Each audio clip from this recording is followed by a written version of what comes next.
I wish I could lie to you and tell you that running a successful affiliate program is easy, but it's not. In fact, there are a lot of challenges that get in the way of doing so. And today I share 15 of the biggest affiliate program challenges and why they often hold people back. But don't worry, this episode isn't all doom and gloom. I'm also going to share how to solve those challenges. Welcome to the Affiliate Guy podcast. If you want to grow your income, serve your tribe, and enjoy all the benefits of affiliate marketing and having your own affiliates, you're in the right place. Thanks for joining me today. Let's get started. So we're talking about challenges today, not challenges like we talked about a few episodes ago, running a challenge. We're talking about the obstacles, the things that get in the way of a successful affiliate program. And I have 15 of them, as I mentioned. Now, why 15? Actually has nothing to do with that's a good number or anything like that. Actually, the reality is the studies show if I wanted to make this the perfect title, there would have been 17. And I would have done what I teach, which is get it to 17. Or I would have cut it back to 10.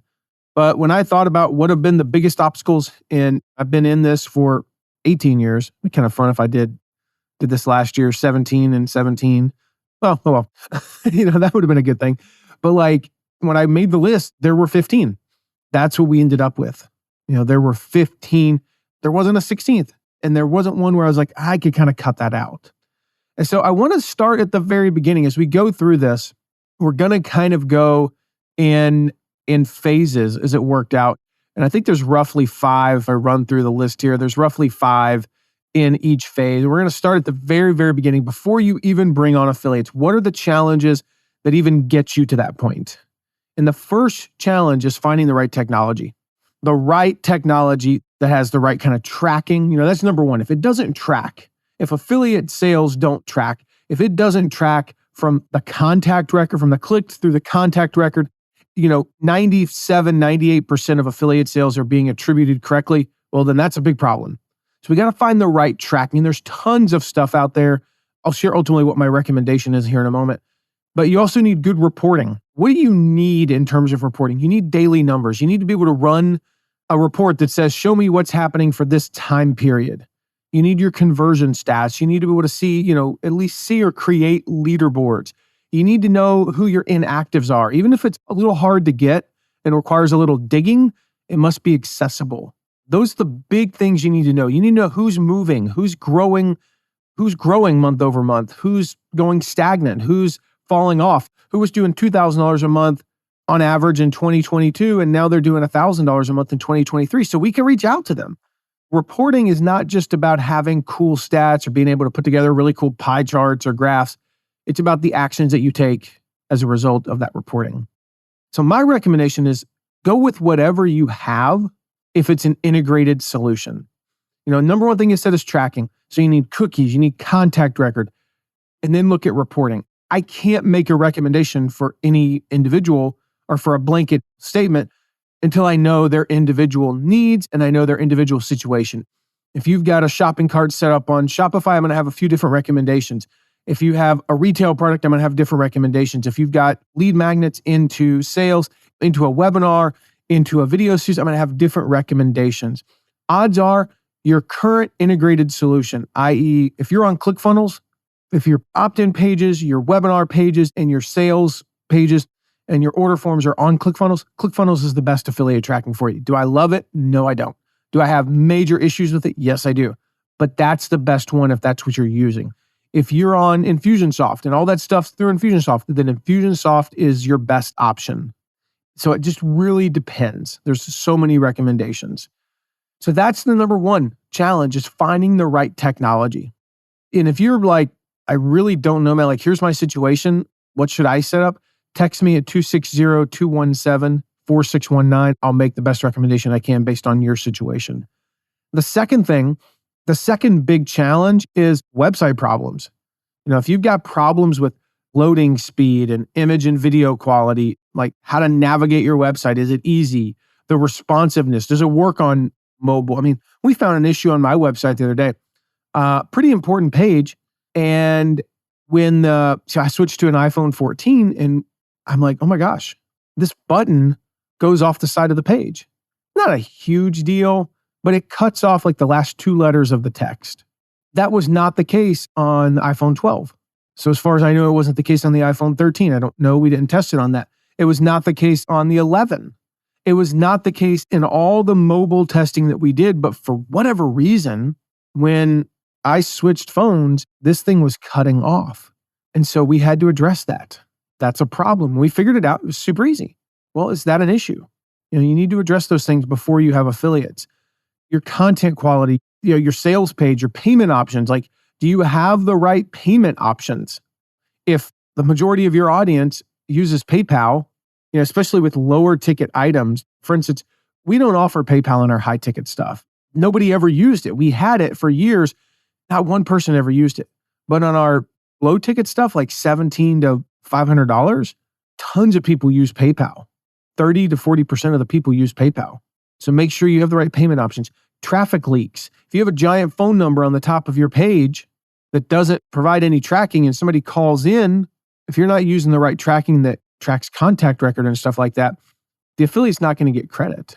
If you've got a ton of external links that are easy to get to, if you've got links to other products, your own affiliate links, if you've got links to pages on your site that aren't going to track, that's a problem. You can't have that if you get an affiliate program. Sometimes that means you need a separate funnel for your affiliates. You need separate landing pages. Usually pretty easy. You can clone and edit, and it doesn't take, hours and hours. Usually we can clone an entire sales page, and with tons of stuff, we can clone it in 20 minutes for our affiliate, maybe 10. So the solution here, if you've got website issues, fix them. Compress your images, get a better server. Really, like you're hosting on a $30 a month server.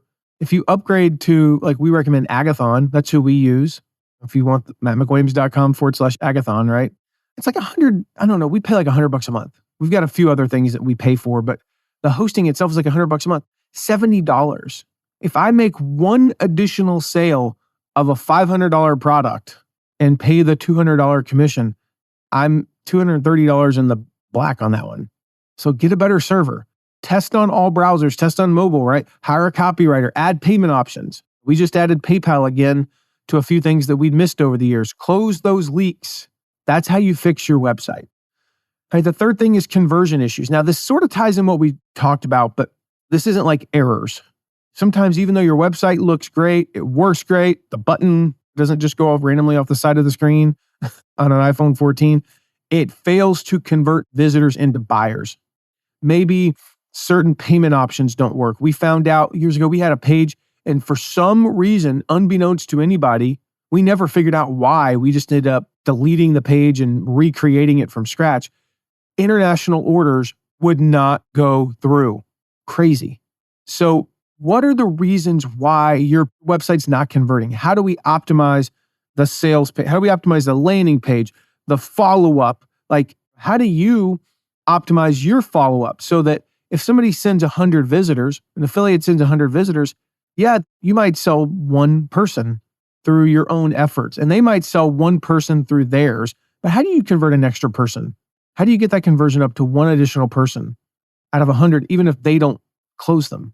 How do you optimize your shopping cart, your sales page, things like that? These low conversion rates are going to prevent affiliates from ever signing up. So again, we just talked about increasing speed, but check your pricing, make sure it's competitive, more payment options. And I don't just mean PayPal, things like that. What about financing or payment plans? More support options, chat and email, money back guarantee. The longer is better. Longer money back guarantees are better. And here's why. The longer the money back guarantee, the lower the return rate. Because when somebody sees a 1 week return or a 2 week return, there's a ticking time clock. And if they don't get to it in 2 weeks, they just return it. But if it's 90 days, 6 months, and I also say this, quite frankly, they forget about it. But they also gives them time to actually implement. If it's a course, for example, they have time to go through it, and they're not going, okay, I got to finish this course in 2 weeks, and then life got in the way and somebody got sick and I had other things to do. I got busy with work, and never mind, I'll just return it. And make sure that you have exit intent pop-ups on your landing pages. You can capture an additional 5 to 10% leads on those. On your sales pages, make sure you have exit intent and pop-ups and offer some sort of a discount or at least capture the lead. We did this with my book. I talked about this a few episodes ago where thousands of people bought the book. But we also had like 1,000 people opt in. I don't think it was quite 1,000, but we had like 800 or 900 people opt in to get a free chapter of the book. And we converted 20% of those into buyers. So you think about that, you go, like, let's just go with 800. That means we converted 160. That's 160 people who otherwise we would have never converted. That's not a huge deal, but out of a couple thousand, I mean, that's, we're increasing our close rate by 6-7%. That's actually a pretty big deal. Make sure you're retargeting. Just don't use an affiliate link to retarget. Track in other ways, like using a UTM, universal, whatever UTM stands for, universal tracking. I forget what it stands for. I have to look that up in a minute. But make sure you're retargeting. These are usually super cheap. You retarget like cart abandons. Usually you can pay $5. I mean, we've done it where we've done like $1,000 sales for $5 to $10. Why should I have to pay that? That's, and I got to pay the affiliate commission too. Yeah, you're going to pay $400 for the affiliate commission and an extra $10 for the sale. I mean, do you like, that's what, sometimes I hear this from people and I'm like, really? Do you hear what you're saying? You're going to pay $10 to make $600, right? Even take out the credit card processing. So the credit card processing is $30 on 1,000. So you're going to pay $10 to make $570. I mean, sign me up for a machine where I can put $10 in and it cranks out $570. In fact, sign me up for a machine where I can put $10 in and get 20 all day long. I'll just sit there all day long putting $10 bills into the machine. So make sure you're retargeting. Make sure you're testing different parts of the funnel. Raise prices, lower prices, change copy, things like that.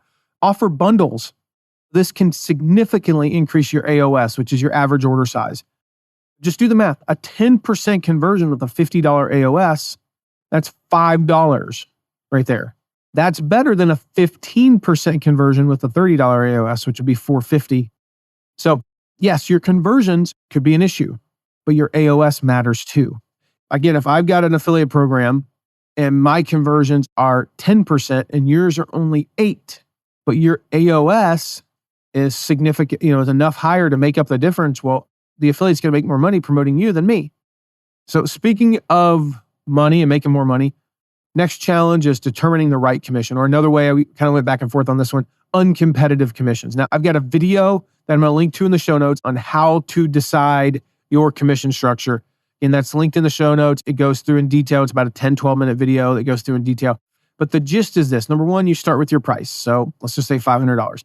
Then you subtract your incremental costs, which incremental means it's an incremental per unit cost. It's not, oh, it cost me $1,000 to record the course. You're going to pay that $1,000 whether you sell one or 1,000. So let's just say I got to pay $100 per unit. So the most you can pay and break even is $400. In other words, if you paid your affiliates an 80% commission on 500, you would break even. Then you want to subtract your time. Now this is incremental. So this is not, well, I have to record the course again or I have to make the product. No. For most of you, this is nothing. You don't have time. But let's say you offer a 10-minute call with every customer and you value that at $100. Well, now you're down to $300. And then lastly, you want to take a look at the market. You got to be in the same ballpark. If the market's at 30%, you'd have to be at 25%. If the market pays a flat fee of $100 per sale and you offer 20% of a $200 sale, you're going to get your butt kicked. If they offer $100 and you offer 40% of a $100 sale, you might still get your butt kicked. So think of creative ways where you can be competitive. You've got to be competitive. And go check out that video because it walks you through in detail. And the fifth challenge is clearly defining the program policies. This is the boring legal stuff. All right, this is boring, but it's important. So things like you've got to get clear on your cookie duration. I recommend Lifetime. I've done numerous episodes on that.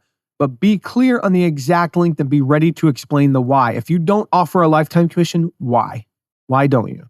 Your affiliate eligibility criteria. Like, I'm not a big fan of restricting who can sign up, but there sometimes are reasons why you can't accept affiliates from a certain country. There are sometimes reasons why you can't accept affiliates from a certain state.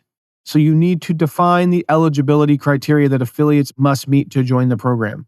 Do they need to have a certain number of website followers or some website visitors or something like that? Your intellectual property, your IP, you have to define your IP policies. Like, are they allowed to use trademarks? Are they allowed to use copyrighted material? Like they should not use your company trademark or any copyrighted material unless they have permission. So if you provide content and it's copyrighted, just make it clear that they're allowed to use it. Affiliates are allowed to use it. No one else is, but they are. What are your PPC, your pay-per-click bidding rules? Are they allowed to bid on your trademark name? There are certain keywords they can't bid on. I recommend at the very least, you don't allow them to bid on something like, let's say the name of your company is, Acme Corp or Acme Widgets, right? They're not allowed to bid on Acme Widgets sucks. So sucks has to be a negative keyword, or scam has to be a negative keyword. Negative words need to be negative keywords. Negative keyword means that they can still bid on if we allow it. If we allow them to bid on Acme Widgets, but then the person types in Acme Widgets suck, then they would show up. And we don't want that. So those are the types of things where you have to be very clear in your PPC bidding rules. Same thing with your promotional rules and restrictions. We're going to talk about more about those later. Is there any prohibited content? What affiliates cannot promote? Like this kind of goes back to types of websites that we would allow. There are times where we don't allow a website because of the content. If it's illegal, if it's offensive, if they're doing things that we just don't agree with from a moral or ethical standpoint, our client doesn't want to be associated with them, then we're not going to allow them to promote. It doesn't matter what state or country they're in. Doesn't matter how they could have 1 million website visitors a day. We're not going to allow them in. You want to get clear on how are commissions determined? First click, last click. Is there a split? We've talked about that before. Your payout terms, the frequency and when. And then lastly, get clear on why you would kick somebody out. The circumstances in which you would terminate an affiliate's agreement. So violations of company policies, fraud. Do you kick them out for non-performance? I don't recommend that, but do you? Then just get clear on it. So those are the early, kind of like the pre-even affiliate launch, before you even bring on an affiliate challenges. Next, we're going to talk about the early stages of building your affiliate program. What are the challenges you face in the very early stages of building your affiliate program? So the 6 biggest challenges, and it's the first one here, kind of in this early stages, you've built the program. You've got the right commission. You've addressed those conversion issues. You got the right technology. You've fixed any website problems. You've clearly defined your policies. Now we're going, right? What are the problems we face now that we've built the actual program and it's ready to go from a legal standpoint? Well, the first biggest problem there, the 6th overall, is finding the right affiliates. I talk so much about this. I'm not going to discuss this, but I wanted to make sure that I at least highlighted this as, okay, it is a challenge. So I've got 2 solutions for you. Number 1, the training that I mentioned earlier.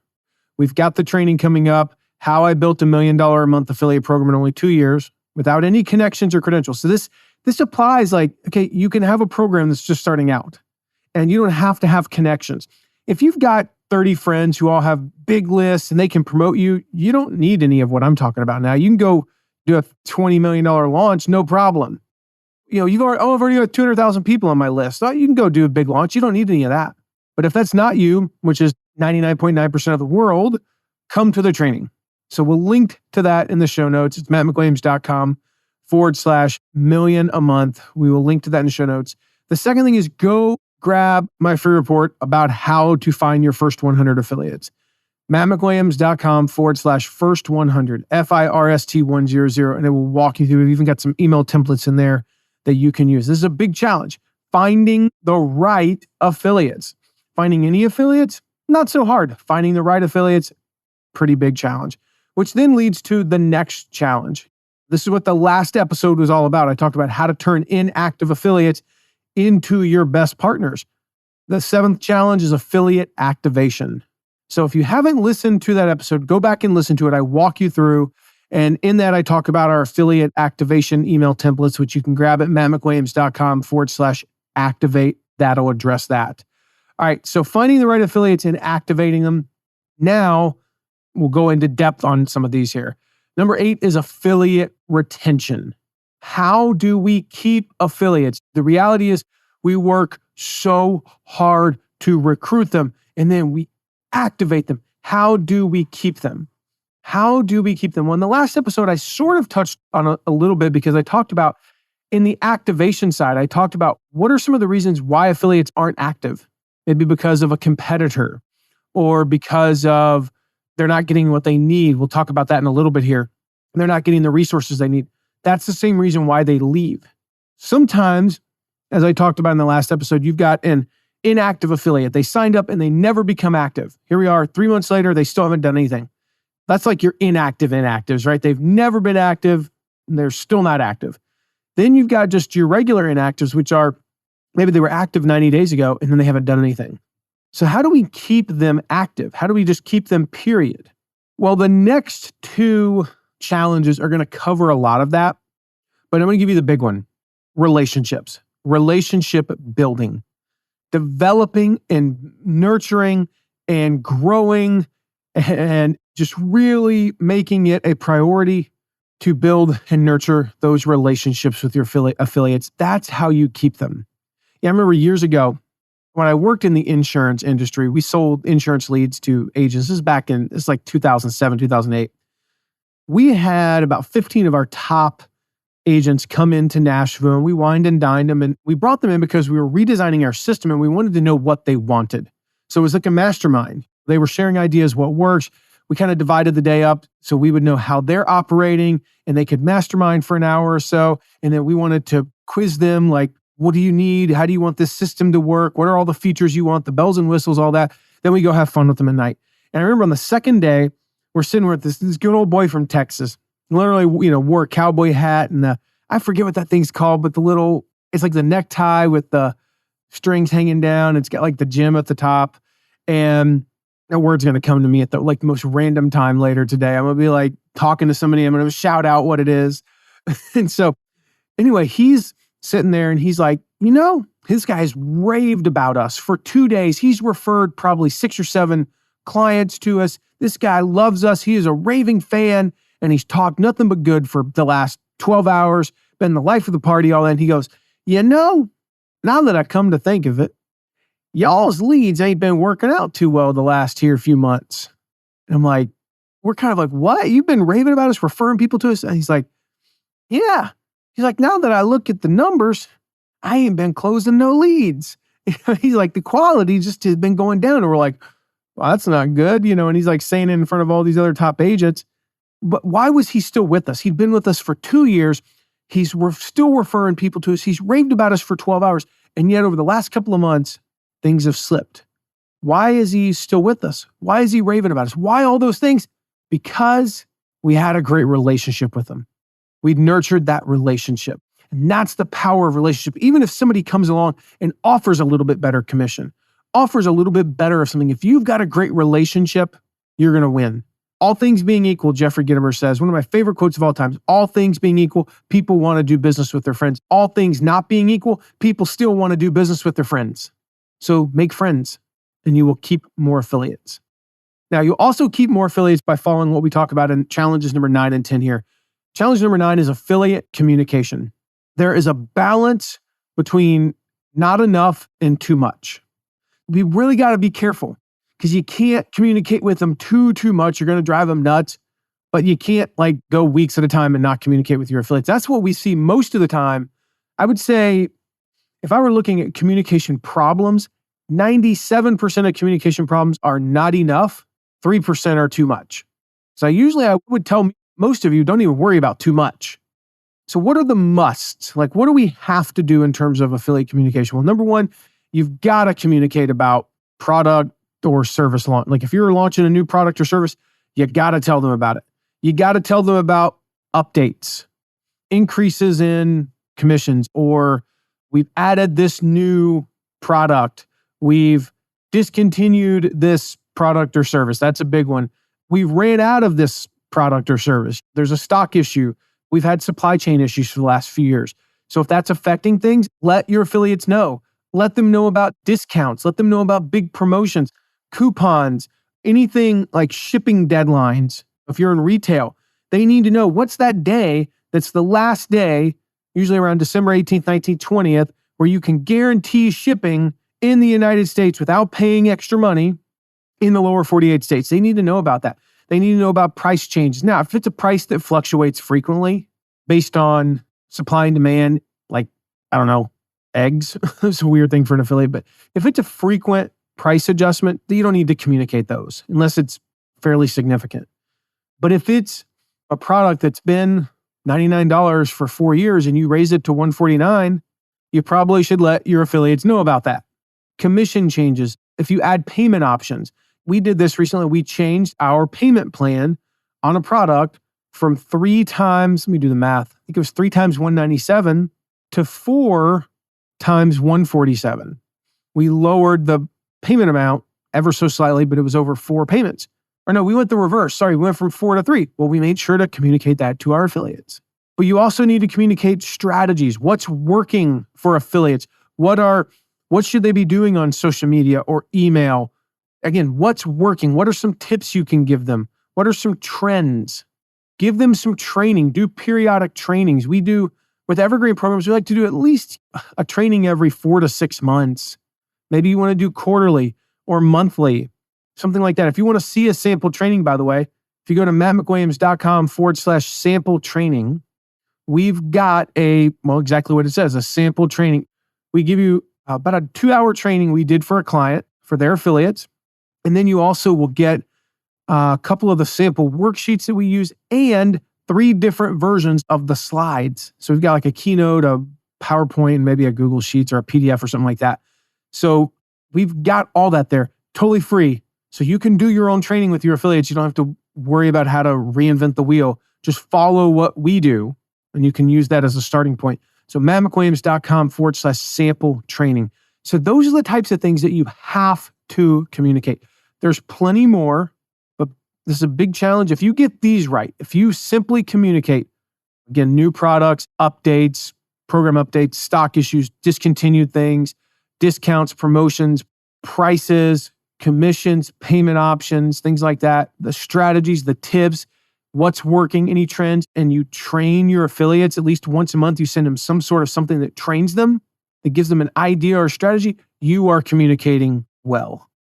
The 10th challenge, and this ties back into that affiliate retention side as well, is creating promotional materials.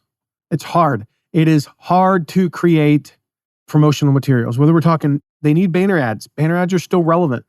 Roughly 5 to 7% of all affiliate sales still come from banner ads today. You think, well, it's only 5 to 7%. Do you want the 5 to 7% or not? I do. Take the time to create ads that are visually appealing and contain a clear call to action. You want those social media graphics as well. About 3 to 5% of all sales will originate from a social media graphic. So here we are, we're talking 10% roughly, 10 to 12% total that come from images. Images account for 1 out of 10 sales. That's a lot of sales to just, we're not going to do images. Obviously, they need their links and you need to make sure they work. They need swipe copy. Let's talk real quick about how to create swipe copy. All right. Number 1, hire somebody else to write it. Unless you are a professional copywriter, even if you are a professional copywriter, you should hire an outsider. That you're too close to the product usually to write great swipe copy for your affiliates. That's why in our agency, we usually write the swipe copy for our clients because our copywriter didn't create their product. They're not married to it. So they're going to write it objectively. Second thing, we just talked about this, including images that they can put in their emails, video screen captures, sale graphics, stat screenshots. If you're talking about statistics, include a screenshot of the stats that can increase validity and believability.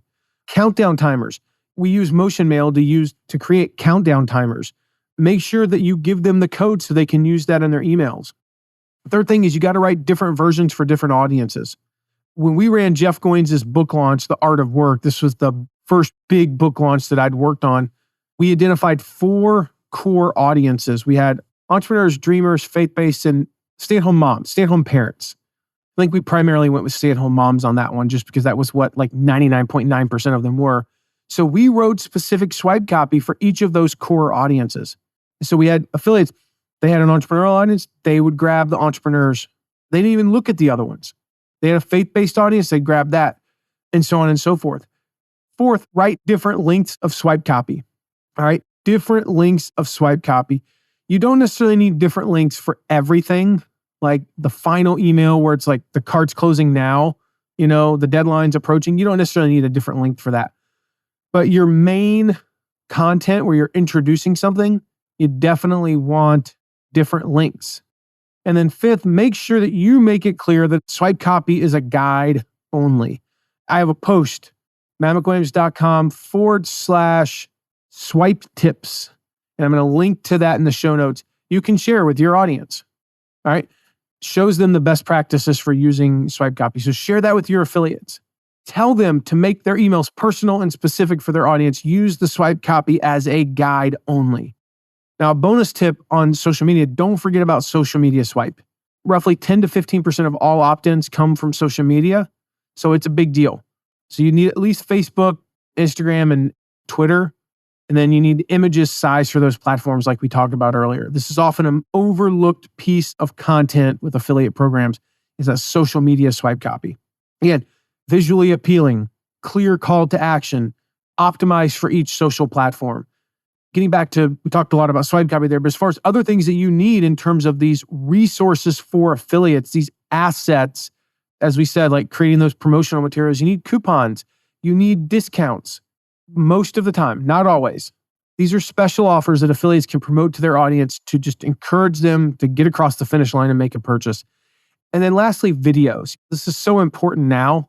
Video content, optimizing video content for the search engines, giving them video content that they can promote is huge.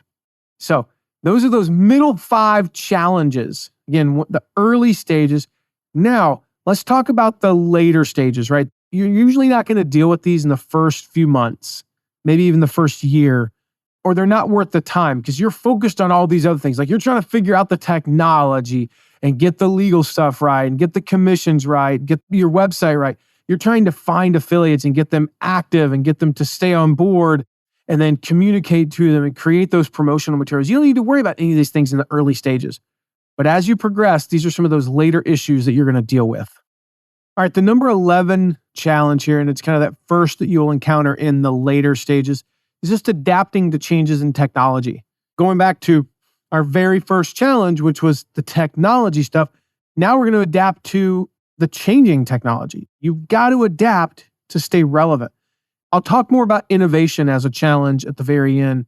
And there, when I talk about it at the end, I'm talking more about innovation in terms of creativity, how we communicate with affiliates, motivate them. Here, I'm talking about things like integrating with new platforms, right? Improving tracking, reporting capabilities, introducing new commission models such as split commissions for regular affiliates and coupon affiliates, right? So things like advanced tracking and reporting. As you grow, you've got to get more advanced in your tracking and reporting abilities so you can measure the performance of your program accurately. So things like how do users go across multiple devices? When I got started in the affiliate marketing world, 2005, you only needed to track one thing. Like everybody had one computer that's where they clicked on and that's where they bought. And then, we're right around that time was like people started having like a home computer and a work computer, but very rarely did they do the same thing on both. So then we got into, now you had like a laptop and a desktop, and then you got into mobile and all these things. And now, of course, it's roughly 50-50 in terms of where do people first interact with your website and where do they buy. There was a time where back in the early 2010s, people searched on mobile and they might have engaged with your website, maybe even opted in to get a download on mobile and check their email on mobile, but they never bought on mobile. It was like 5% of all buyers were on mobile 12 years ago. Now it's over 50% if I'm not mistaken. So you've got to be able to track like contact record tracking. You've got to be able to track the effectiveness of different promotional materials and different promotion campaigns and different trends and all these things that you've got to keep track of in the affiliate world. And that's a challenge. You've got like voice search optimization is a big thing now. I don't type very much. I do voice search, payment methods, digital wallets, crypto, all these things. You've got to adapt your affiliate program to support these payment methods. And they might mean that you need to give like, hey, you got an affiliate promoting. Maybe you're going to offer certain payment options that you don't offer internally just because you don't want to deal with the hassle. Payment frequency. You're going to have to adapt. We've talked about this a few, maybe like 7 or 8 episodes ago. Affiliates are starting to expect more and more to be paid on a more frequent basis, whether it be weekly or daily or even real time. And as that happens, just what I'm saying is be ready. we're not there yet. We're not there yet. We're not to the point where affiliates need to be paid weekly or daily in order to promote you, but we're getting close. So be ready for that. Number 12 challenge is affiliate fraud. Affiliate fraud. This is a common challenge that affiliate programs face. And I don't use this to scare you. It is, I've been in it for 18 years. As this episode's releasing, I am weeks away from entering my now 19th year in the affiliate marketing game. And I have seen this happen less than 20 times. But I say it's common because inevitably you will deal with it at some point. Affiliates will use fraudulent means to generate leads or sales to earn those commissions, right? It could be fake clicks, it could be bot traffic, it could be spamming, cookie stuffing, other unethical things, credit card fraud, things like that.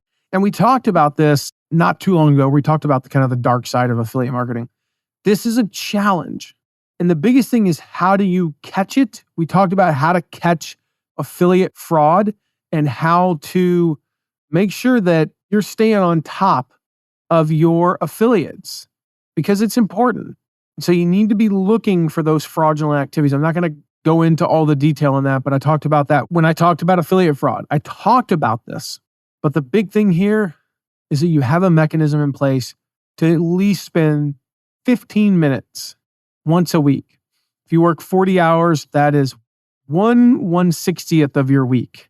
15 minutes a week, just looking for things like, okay, is somebody converting at a ridiculously high level or a ridiculously low level? If your typical conversion from click to opt-in is 50%, and you see somebody at 60% or 40%, no big deal. 30%, 70%, not a big deal. Okay, is somebody converting at 0.5%? That's a problem. Now, if they're at 90% and it's 9 out of 10, that's not a problem. That just means they've only sent 10 clicks. But are they at 90% out of 1,000? How are they doing that? That could actually be legit. We actually had an affiliate years ago. Our normal webinar landing page conversion was 58%. This guy was at 92%. He's a friend of mine. He doesn't do anything nefarious whatsoever. We just went, wow. But if it's somebody you've never heard of and they're converting well over 90%, could it be something's up?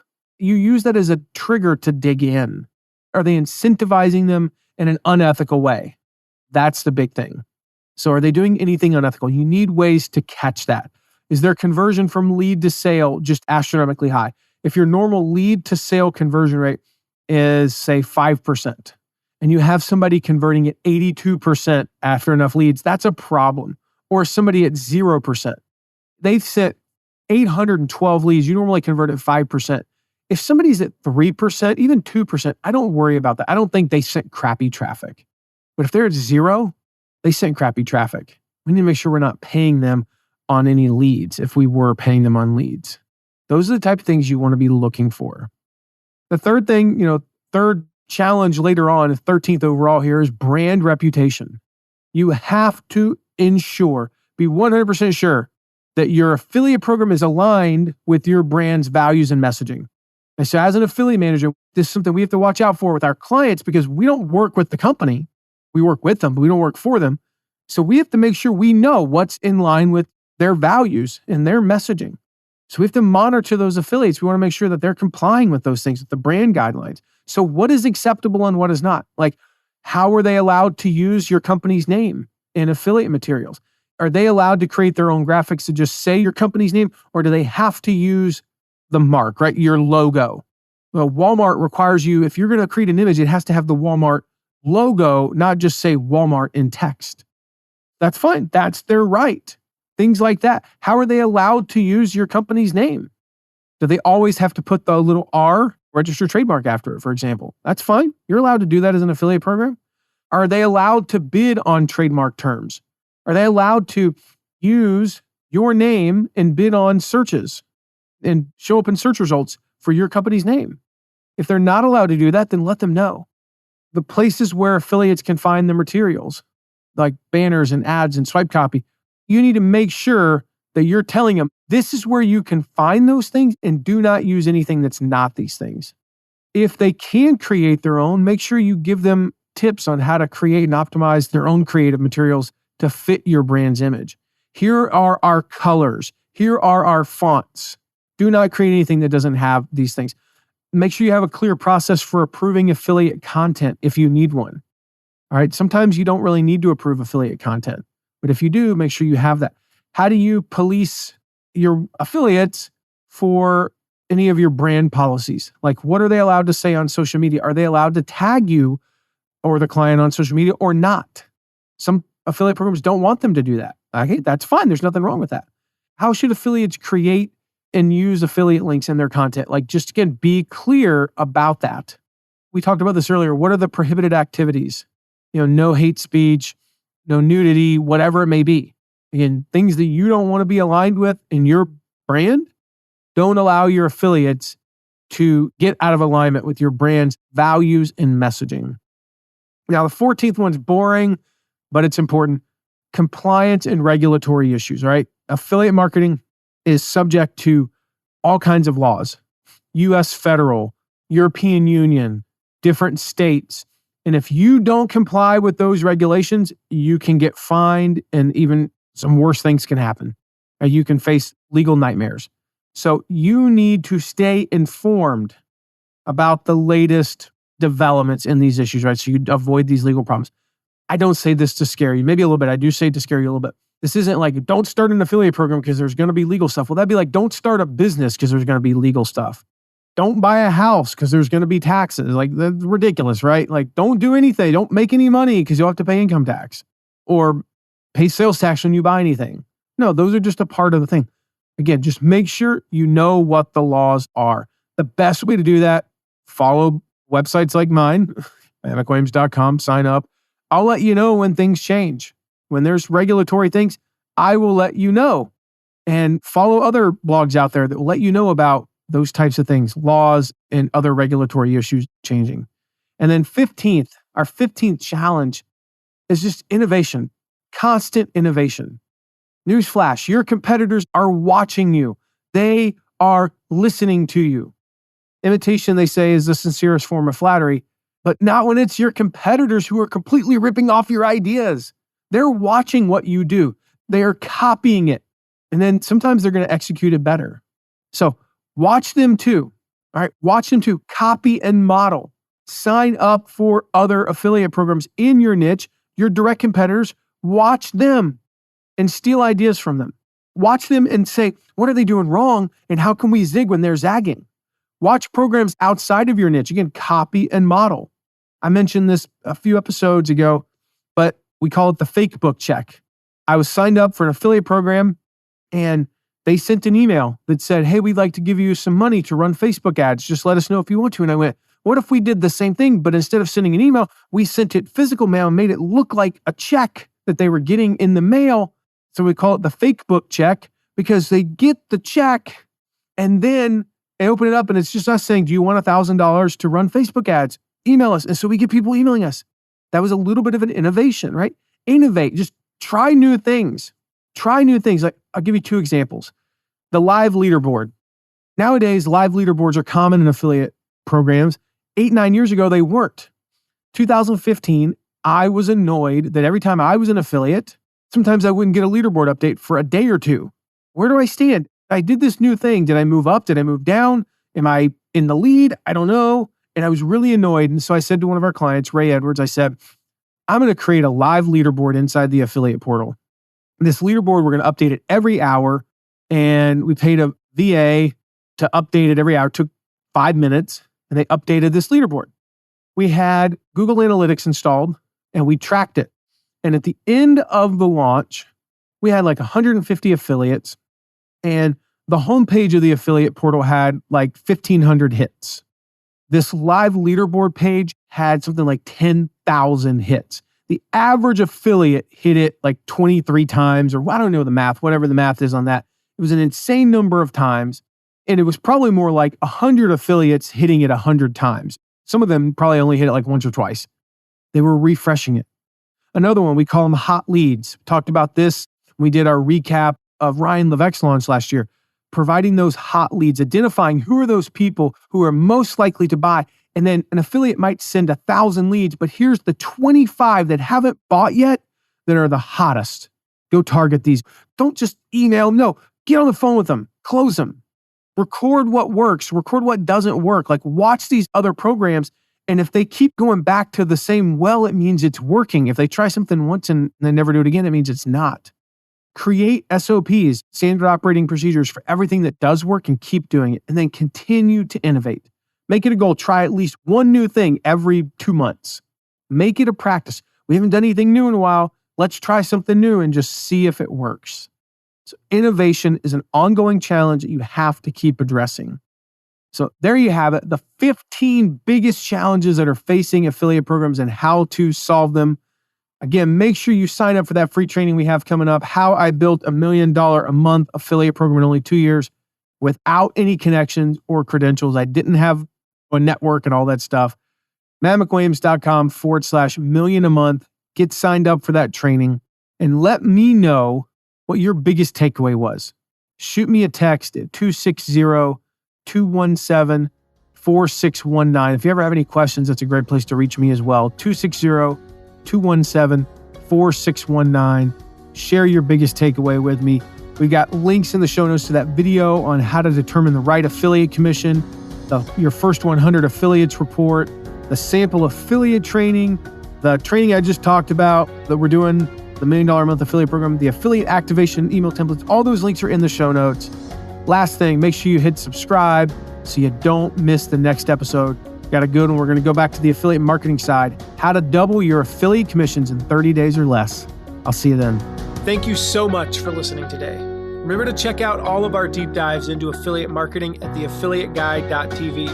And if you have a question, ask it at asktheaffiliateguy.com. Who knows? Maybe you even be featured on an upcoming episode. And lastly, if you haven't yet, make sure to leave a rating and review wherever you're listening to this episode. See you soon.